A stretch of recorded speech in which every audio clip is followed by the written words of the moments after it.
Good morning, class 7th. Let's study verbs, that is active and passive voice. So look at this sentence, children. My pocket was picked yesterday. Was picked is in the passive voice.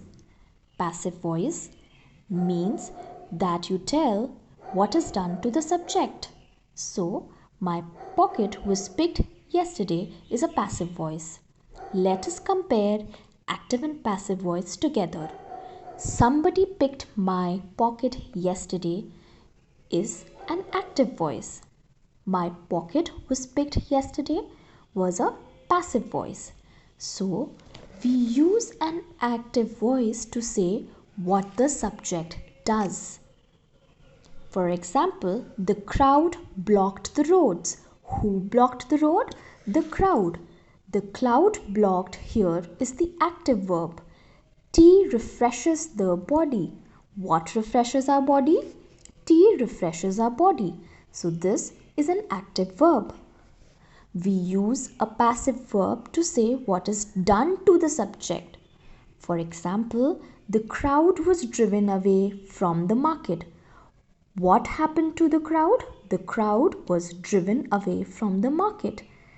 Tea is drunk all over the world. What is done all over the world? Tea is drunk all over the world. So, passive voice tells us to say what is done to the subject, and active voice verb to say what the subject does. It is normal to express actions in the active voice. However, we prefer to use the passive voice in the following cases. Remember again, what is passive voice? Passive verb to say what is done to the subject. We do not know who has done the action. So my pocket was picked in the fair. We do not know who picked it.